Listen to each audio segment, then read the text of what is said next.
तो तुम हमारा काम काहे क्यों रहे हो? अगर फूटी आंखें नहीं देखो चाहता तो राम लक्ष्मण हमारे पैर क्यों छूटे? फूटी आंखें नहीं देखना चाहते तो विश्वामित्र मिले तुझे आए क्यों? विश्वामित्र क्यों मिलने आए? अगर फूटी आंखें नहीं देखना चाहते तो सीता ने प्रणाम क्यों किया? फूटी आंखें नहीं देखना चाहते तो जनक ने सिर क्यों निभाया? अगर फूटी आंखें नहीं देखना चाहते हो तो फिर गले क्यों मिलो? अरे वाह, फूटी नाखिन ये कहा तू फूटी नाखिन में सारा कुछ है। फूटी आंख में ही सब कुछ है। फूटी आंख में क्या है? फूटी आंख में ही तो सब राज है। जब आइए जरा एक छोटा उत्तर देता हूँ और तुम्हारी बात को तत्कालीन उत्तर भी देता हूँ। तुमने कहा कि गणेश का सर काटा तो पिता है तो हमने उत्तर तत्काल दिया था। हमने कहा शंकर जी नहीं जानते और ईमानदारी यही है विद्वानों कि शंकर जी ने गणेश का सर काटा था तो शंकर जी नहीं जानते थे कि हमारा बेटा। ये तो माता जी ने कौन बताया? अच्छा, मलमुक्का मलमे ना अगर वो जानते तो कि गणेश में भोलेनाथ को अंदर जाने से रोका था। वो द्वारपाल के रूप में लगे थे। बात समझिए, अब माता जी की रक्षा करने के लिए बेटा खड़ा था लेकिन शंकर जी को जानकारी नहीं थी कि ये मेरा पुत्र है, क्योंकि उन्होंने बाद में कहा था और बाद में उन्होंने क्षमा भी मांगी है। पिता क्षमा मांगता है, ये संस्कारों का जन्म है। आगे जरा तुमने कहा कि छोटों को मारने का अधिकार नहीं है। बात समझना, अब भगवान होता है तो भैगू जी ने लात मारी किसकी छाती में मारी? किसकी छाती? तो विष्णु जी ने भैगू जी को उठा के फेंक दिया। उत्तर ले लो, अरे उत्तर ले लो। मारा नहीं था, आपको जानकारी नहीं इसका मतलब। भगवान भृगु ने भगवान विष्णु की छाती में लात मारी नहीं थी। वो जो लात थी वो परीक्षार्थ थी। ये परीक्षा के लिए सौंपा गया था कि 3 देवता हैं, ब्रह्मा विष्णु और महेश, इनकी परीक्षा लो। परीक्षा क्या है कि कौन देवता सहनशील है, कौन देवता सहनशील है, तुम इसकी परीक्षा लो। और ये काम महाराजा भृगु को दिया गया। और जिस समय महाराजा भृगु भगवान शंकर के पास पहुंचे और जैसे सोचा भगवान शंकर ने उठाया त्रिशूल तो भागे उनके, ओए तुम्हारा बाबा त्रिशूल उठाया चले और ब्रह्मा जी के पास में गए क्योंकि परीक्षा लेनी थी।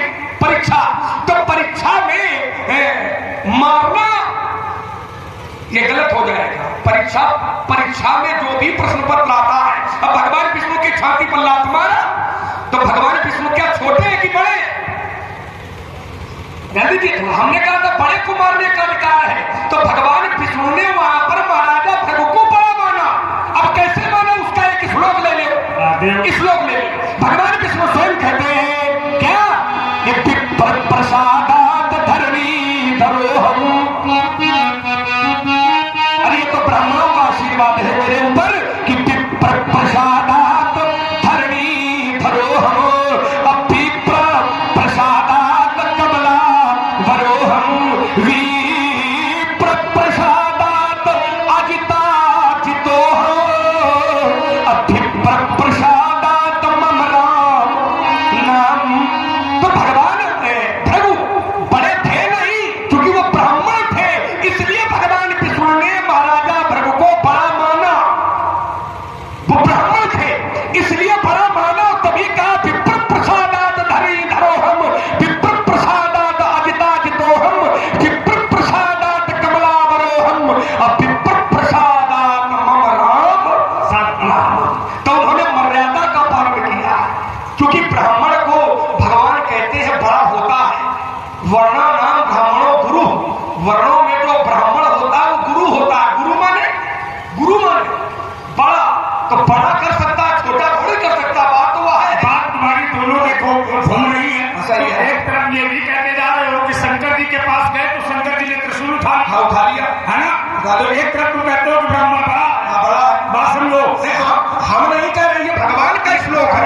ये भगवान ने कहा कमला बरोहम, तो कमला बरोहम में हम थोड़ी, कमला बरोहम में कमलापति है। कमलापति है कि बात सही है। तो कमलापति की बात तो क्या शंकर जी काटेंगे क्या? हाँ बिल्कुल काटेंगे, क्यों नहीं काटे? शंकर जी काट देंगे कमलापति की बात। हाँ मैंने कमलापति जो है शंकर जी के स्वामी है। और स्वामी की बात सेवक कर देगा दास? क्यों नहीं कर सकता? नहीं कर सकता। क्यों नहीं? शंकर जी को अगर कोई आदेश मिला है तो आज तक शंकर जी ने ये नहीं कहा कि काट देंगे। मतलब स्वामी शंकर जी से निवेदन किया, लेवदास से क्या है? अब विनती मम सुनहु शिव, काट दो अभी काटो विनती मम सुनहु शिव, ठीक है, जो मोह पर यति नेहु, ठीक है, चाय विवाह शैलज है, यह वही मांगे देव। तो शंकर जी ने ये कहा कि नहीं करेंगे। शंकर जी ने कहा सिर धर आयसु करिए तुम्हारा, परम धर्मो यह नाथ हमारा। इसी का उत्तर ले लो। यही सिकती है। शंकर जी ने कहा कि सिर धर आयसु करो तुम्हारा, जो आपने कहा है मैं वही करूंगा। तो क्या शंकर जी ने वो किया? शंकर जी ने किया? जहां का प्रसंग आप पढ़ रहे हो, हम वहीं पर खड़े। भगवान राम जी ने शंकर जी से कहा, क्या कहा? कि अब विनती मम सुनहु शिव, और जो मोह पर यति नेह, करना क्या है? तो कहा जाओ विवाह शैल नहीं, तुम जाओ और जाओ विवाह कर लो। कैसे? शैल जही, शैल जही माने पार्वती से, या कोई मांगे या ये मुझे दे दो। तो शंकर जी ने किया, ब्याह दिया। कहां गिरा? ब्याह करोगे ना किया क्यों गिरा? प्रसन्न पड़ी हमारा। तो विवाह नहीं किया है, बैठ गए। कहा? आसन लगा करके। वो आसन लगा लिया तो समाधिस्थ हो गए, और जब समाधिस्थ हो गए तो ब्याह भूल गए। ब्याह जब समाधि लग गई तो हम ब्याह हो गई। चिंता करिए, हम उसी प्रसंग पर टिकेंगे महाराज। जहां का प्रसंग आप उठाओगे तो उन्होंने विवाह नहीं किया। विवाह कब किया? जब तारकासुर पैदा हो गया, तारकासुर का अत्याचार हुआ, और जब अत्याचार बहुत बढ़ गया तब देवताओं ने कामदेव को भेजा। तब देवताओं ने काम को भेजा और काम से कहा कि करो क्षोभ शंकर मन माही, शंकर जी के हृदय में क्षोभ पैदा करो। काम ने कहा कि ये काम बड़ा कठिन है, लेकिन चल तमार अस हृदय विचारा, और शिव विरोध ध्रुव मरण हमारा। शंकर जी की समाधि भंग करना ये सुनिश्चित है कि मैं मारा जाऊंगा, लेकिन फिर काम ने सोचा कि बड़े ही तलागी तजिए जो देही, तो संत प्रशंसी देही। अबे है बिया नहीं बात, बिया का बात छाड़े विषम विषि कमुड़ लागे, अछूटी समाधि संभु तब जागे, शौरभ पल्लव मदन बिलोका, अकिए कोप कंप्य उतरे लोका, तब शिवती सरनयन उघारा, चितवत काम भयहु चारी। ब्याह नहीं भा, ब्याह में नहीं भा। अब विवाह के लिए कहा कब था? जरूरी नहीं है कि प्रत्येक बात मानी जाए। आप कहते हो क्या सेवक स्वामी की बात काट देगा? हाँ बिल्कुल काट देगा। जैसे स्वामी है और स्वामी की हम पाँव दबा रहे हैं, और स्वामी कहते हैं कि सेवा न करो, बंद करो, तो सेवा बंद कर देनी चाहिए का? स्वामी के पैर दबा रहे हो और स्वामी जी कहते बेटा मत बंद करो, सेवा बहुत हुई गए, तो क्या बंद कर देनी चाहिए क्या? अगर ये बात नहीं मानते हैं तो क्या तुम्हें दोष लगता है क्या? दोष नहीं लगता। जैसे कोई भोजन कर रहा हो, हम अपने माता पिता को भोजन करा रहे हैं, या कोई आगंतुक मेहमान आया तो हम उसको भोजन करवा रहे हैं, और भोजन करवाने ने कहा कि बस आप पर्याप्त है, तो हम अपनी जबरदस्ती नहीं, एक तो नहीं ले, अच्छा एक नहीं ले, एक आठ ही नहीं ले। अगर उसकी बात नहीं मानते तो कोई दोष लगता है क्या? स्वामी की प्रत्येक बात न मानने में दोष लगता है, लेकिन कुछ स्थान ऐसे होते हैं जहां पर यदि स्वामी की बात भी हम नहीं मानते हैं तो हमें कोई दोष नहीं लगता है। चलिए इसको भी शास्त्र में दिए देता हूँ। हमने कहा कोई व्यक्ति ताकि दिया जाए, उसको भोजन कराया जाए, और मान लीजिए वो भोजन कर रहा है और हम पूरी तरह से कहें और लेंगे, तो यही तो काम दुर्वासा के साथ देकर कर दिया था, तो दुर्वासा ने श्राप दे दिया, और लेंगे चक्कर। भाई जब हमारा पेट छक गया और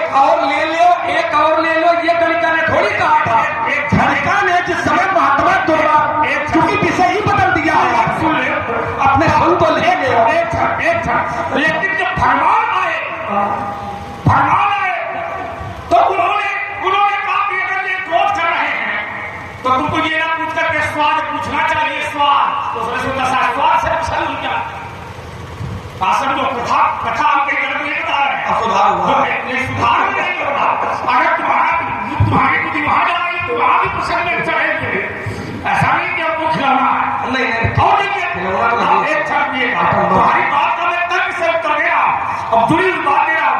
अब आपने कहा कि शंकर जी ने वहां बात नहीं मानी, ठीक है, आपने कहा समाधि लग गई, शंकर जी की समाधि लग गई, शंकर जी रमनते योगिना हो गए, शंकर जी राम नाम सुमिरन। देखिए यदि परमात्मा का सुमिरन, परमात्मा का ध्यान, परमात्मा का सेवक यदि लगा लेता है तो इसका अर्थ ये थोड़ी है कि उसने आदेश को नहीं माना।